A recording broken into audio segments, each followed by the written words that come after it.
Les années nous parlent. Cette entrevue a été réalisée dans le cadre du projet Les années nous parlent, un projet financé conjointement par le ministère du Patrimoine canadien et l'Assemblée francophone des retraités et aînés de la Colombie-Britannique.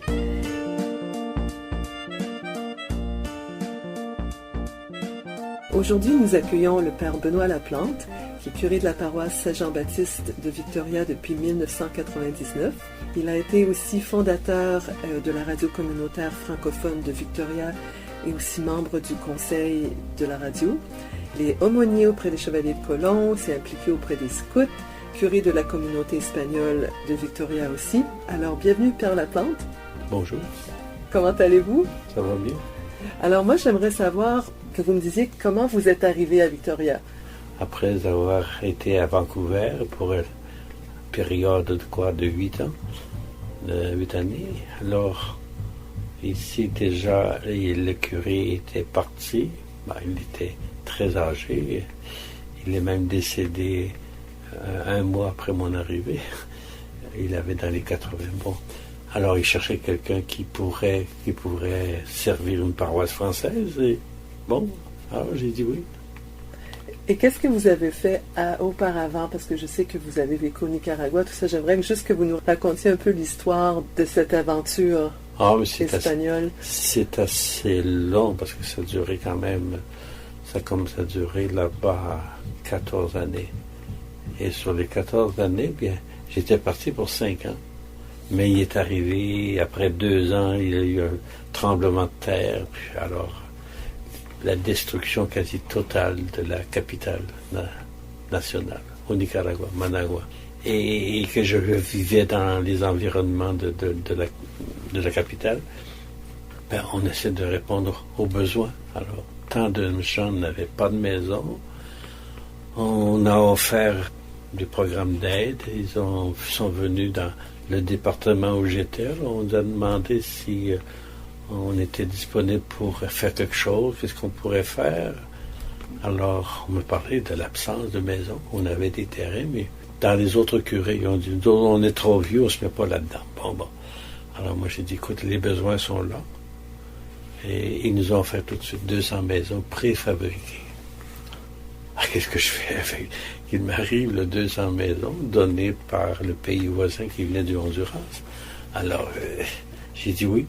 Alors, je voulais en donner, on répartit ça aux 4 paroisses et les autres curés ont dit non, on n'a pas de terrain et on ne se met pas à ça.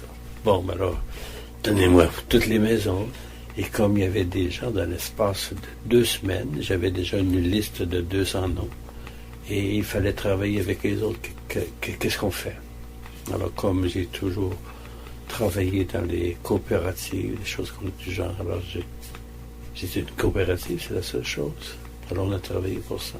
Et on a continué, c'était en 1972. Alors, j'étais jeune à ce moment-là, je pouvais travailler fort. Et avec ça, on a monté une coopérative. Et il y a toujours un proverbe dans les coopératives, là, une coopérative en attire toujours une autre. Si une coopérative ne progresse pas, elle meurt très vite.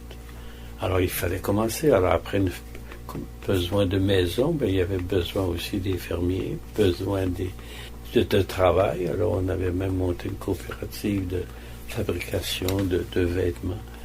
Et on avait une coopérative aussi qui était organisée pour faire toutes les choses de tuiles, de briques, pour les maisons, pour des planchers.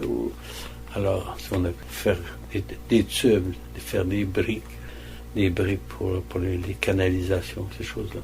Alors, on était rendu, on avait une coopérative agricole aussi, qui là, on avait même un tracteur, un petit tracteur. Mais les gens qui n'ont jamais travaillé la terre avec un tracteur, ils s'en servaient, eux, pour aller à la ville, avec toute la communauté, aller faire des emplettes, aller vendre et ramener tout ça. Alors, ils ont travaillé avec ça. Ça servait plus d'autobus. Et ensuite, il fallait construire. Après avoir construit des maisons, on savait construire des écoles. Ça m'a amené, moi, la période où j'étais là, on a construit 17 écoles.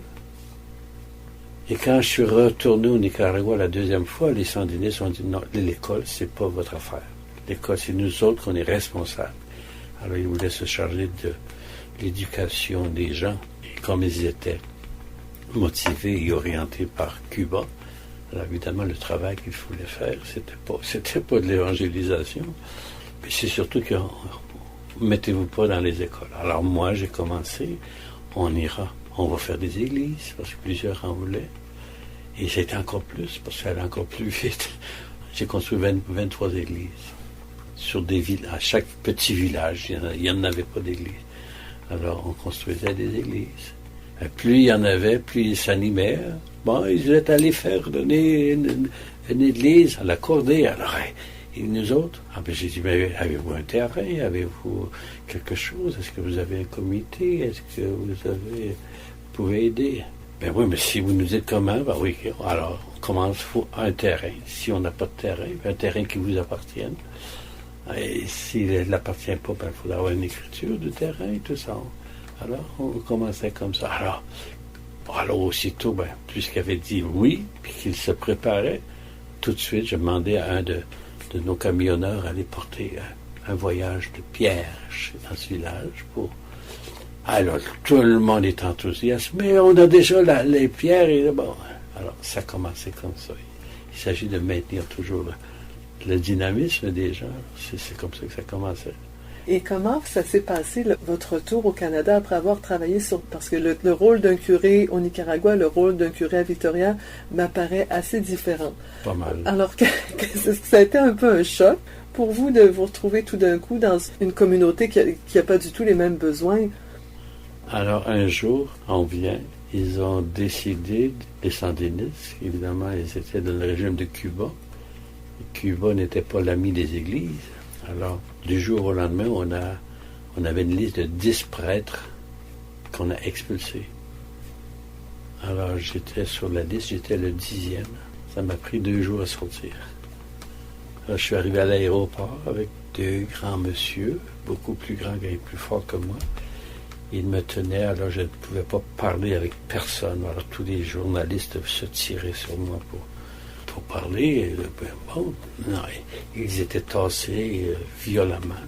Alors, ils m'ont mis dans une chambre où j'ai resté là pendant 5 heures en attendant un avion qui m'amène à Costa Rica. C'est comme ça que je suis parti. Et là, vous êtes rentré au Canada? Je suis parti avec une petite valise comme ça. Et c'est tout.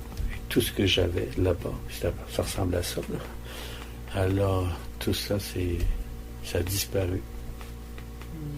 Les gens se sont servis. Et vous êtes allé où après? Après ça, je suis allé en Allemagne. Mon évêque m'a donné une période, au moins une année sabbatique. Et de là, je suis revenu à la paroisse, dans ma paroisse. Qui était? Mais à Sainte-Hélène, Kamouraska. Alors de là, ça n'a pas été tellement long qu'on voulait avoir un curé de la paroisse française, à Vancouver. Alors, je suis allé comme ça. Alors, j'ai dit oui. C'est comme ça que les changements sont faits. Ils ont dit, toi, tu as de l'expérience, tu es allé au Nicaragua.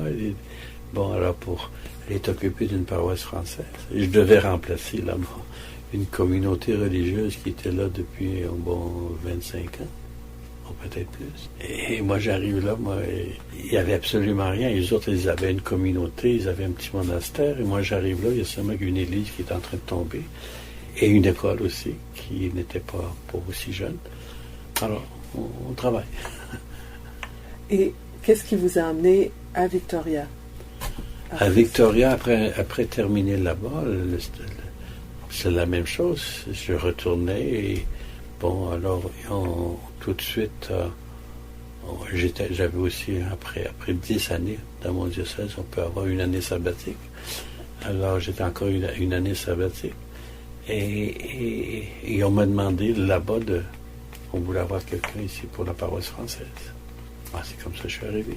Et quels étaient les défis à ce moment-là de la paroisse francophone? Bon, c'est de remplacer le curé. Alors, quand je suis arrivé ici, l'évêque était bien content, il m'a accueilli avec tous les gens de la paroisse et tout de suite l'évêque me dit, Il dit, vous êtes ici curé de la paroisse, mais c'est à mi-temps. L'autre mi-temps, ce sera à la cathédrale. Ben, j'ai dit, Monseigneur, moi, j'ai jamais célébré une messe en anglais. Demandez-moi en espagnol, en allemand, ça irait bien, mais en anglais, non. Ah, mais il dit, ça s'apprend bien, ça, c'est pas compliqué, l'anglais. Lui était originaire français, originaire du Manitoba. Alors, là, il a appris français comme on apprend à dire ABC. Alors, j'ai dit, écoutez, là, moi, je dis, oui, je suis venu ici pour vous aider. Alors, s'il faut que j'aille là, je vais y aller. Et j'ai fait jusqu'à l'âge de 75 ans à la cathédrale. Et depuis ce temps-là, je suis en semi-retraite, quoi. Mais ici, il y a encore quelque chose à faire. Et à quoi ça ressemblait la communauté francophone en 99 quand vous êtes arrivé? Est-ce que vous avez vu des changements depuis dans les 20 dernières années? Ça a changé beaucoup parce que quand je suis arrivé ici, il y avait beaucoup plus de francophones. L'infanterie de l'armée était ici. Alors, quand est arrivé monsieur le Premier ministre chrétien qui a appelé tous les soldats à se disperser dans le Canada. Et alors ici, ça nous a donné, ça a coupé la paroisse presque en deux et plus. Il y avait pratiquement plus d'enfants qui venaient à l'église. C'était d'autres personnes. Alors vous regardez aujourd'hui, la paroisse, elle a diminué de plus de la moitié. Alors c'était un des changements. Et par contre, il est arrivé les Espagnols, les Latino-Américains qui parlent espagnol. Et avec tout ce qui se passait dans ces années-là, il y avait beaucoup de violence, quoi. Il y a ces guerres qu'actuellement, c'est pas mal tombé. Et c'est là, il y avait beaucoup d'immigrants qui venaient du Sud.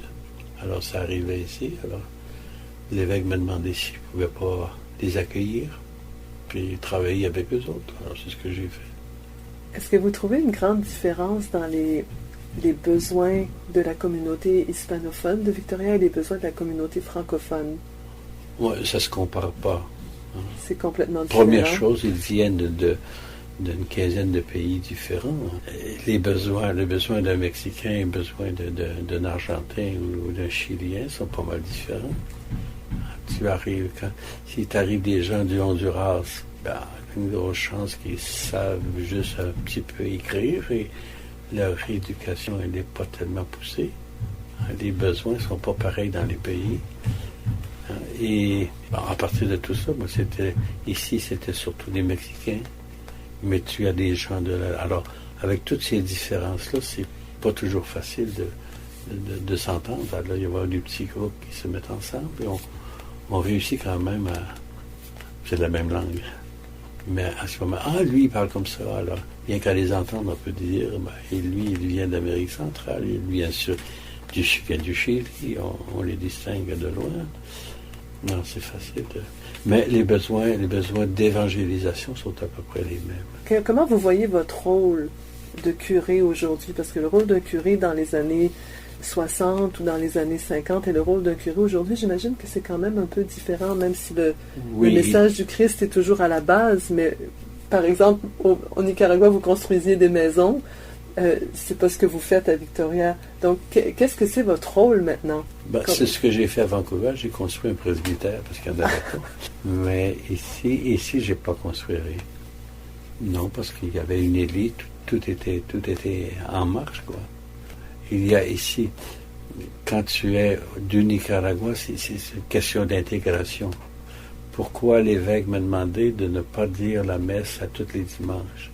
Ils ont dit, ce serait bien que tu t'occupes d'eux autres, mais qu'ils aient un dimanche la possibilité d'aller en espagnol et l'autre dimanche à tous les 15 jours. Alors j'avais la messe en espagnol à tous les 15 jours. C'est comme ça maintenant depuis 15 ans. Alors ça donne une possibilité aux gens d'aller à des églises anglaises. Ils ne viennent pas ici à l'église. On va dans une église d'Esquimalt, et c'est là que je fais mon travail avec eux autres. Et avec les francophones? Les francophones, ils sont ici, ils sont canadiens, les autres, ils viennent de parois, de provinces différentes. Ici, les gens viennent des prairies. les personnes les plus âgées, quoi, ils sont presque tous du Manitoba, de la Saskatchewan, de l'Alberta, du Québec aussi. Oui, j'avais l'impression que c'était particulièrement québécois, mais non. Je dis, ceux qui sont plus âgés, c'est surtout des provinces. Les gens qui veulent vivre au Canada sans voir de neige. Alors même beaucoup de personnes âgées arrivent ici maintenant parce que ici, c'est le climat les favorise, quoi. Donc, est-ce que vous vous voyez un peu comme quelqu'un qui est là pour regrouper la communauté ensemble? Regrouper, oui, c'est pas tellement facile, quoi. C'est pas tellement facile. Premièrement, l'église ici, elle n'est pas située au centre de centre-ville, si on peut dire. Hein. Parce que si je regarde dans la rue ici, il n'y a aucune famille française. Et il n'y a aucune famille catholique. Ici, l'église, elle a été construite par les anglicans.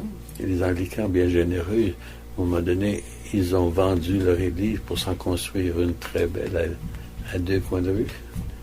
Alors, l'église, elle est là, mais la population française, elle n'est pas ici aux environs. J'ai entendu une histoire par rapport à cette église-là, que quand ils l'ont acheté, le clocher, c'était un clocher carré. Est-ce que vous connaissez cette histoire-là? Qu'ils ont dû faire une levée de fonds parce que... il n'y en avait pas de clocher.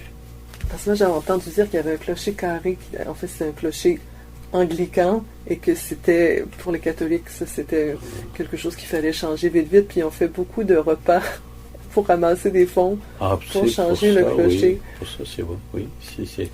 Ce sont les francophones qui ont construit le clocher. Et si vous allez à l'église, vous allez pouvoir voir beaucoup de photos de ça. Oui, c'était une histoire que j'ai entendue dernièrement, que je connaissais pas. Et comment est-ce que vous voyez maintenant, parce que là j'imagine que vous êtes en fin de carrière, est-ce que vous continuez à vivre à Victoria ou vous avez d'autres projets? À 78 ans, on ne fait pas tellement de projets. On essaie de servir le mieux possible les gens qui sont là. Alors c'est d'être là. On prépare maintenant la fête de Saint-Jean-Baptiste qui aura lieu en fin de semaine. Le vendredi, il y aura une messe. Il n'y aura sûrement pas beaucoup de monde parce qu'ici, les gens qui travaillent, qui vont à l'école, bon, alors ils n'ont pas le congé férié comme on a au Québec. Alors, il n'y aura pas beaucoup de monde. Bon, alors, on refait une partie de la fête le dimanche qui suit et on met la fête du Canada en même temps comme cette fête est toujours entre le Saint-Jean-Baptiste et la fête de la Confédération, on est entre les deux, alors on fait une fête le dimanche qui vient. Alors, je vous invite. Merci. Vous aurez l'occasion de parler avec les gens qui sont ici. Et vous faites, j'imagine, un petit potluck après dans la salle? C'est les chevaliers de colons qui viennent nous aider en partageant un barbecue. D'accord. Donc, vous prévoyez une retraite à Victoria, si je comprends bien. Une retraite à Victoria? Prévoyez-vous une retraite? Non, j'ai pas pensé à ça. Il n'y a pas de retraite en vue? Vous voulez vraiment être... J'ai pas pensé à ça, comment ça irait, non? Pour le moment, je me sens... Le Seigneur m'a donné une bonne santé et je me sens comme j'étais il y a 50 ans. Donc, vos projets, finalement, c'est de continuer à servir. Puis de répondre aux besoins ici autant que je pourrais. Oui, il y a beaucoup ici de personnes qui collaborent. Du côté de la paroisse, il y en a un peu moins parce qu'ils sont beaucoup plus attirés à Esquimalt avec l'école. C'est là le centre d'activité et ici, on est à l'écart, vraiment. Même du côté de l'université, ici, on est assez loin. Et les gens qui vivent de ce côté-là, pour venir ici, s'ils n'ont pas de voiture, ils doivent prendre un autobus pour aller au centre-ville et venir ici. Et ça va prendre 2 heures pour venir, 2 heures sans tourner. Alors, pour avoir une messe en français, ça coûte cher en temps. Et le temps est précieux pour nous autres, les Canadiens. Il faut aller vite. En Amérique latine, on n'est jamais pressé. Alors, s'ils arrivent, la messe est à moitié passée, ici, ça ne les fatigue pas, eux autres. Alors, ils prennent le temps. Ils prennent le temps de vivre. Assez souvent, ils arrivent, la messe est terminée. Alors... Merci, Père Benoît, de nous avoir accordé un peu de votre temps et je vous souhaite une belle continuation. Alors, quand vous aurez le loisir de faire un sujet particulier, puis il y a beaucoup de photos d'autres choses, on pourra en parler. Alors, pour le moment, je pense que c'est le mieux qu'on peut faire pour le temps que vous me donnez. Alors, je vous remercie de votre intérêt. Merci.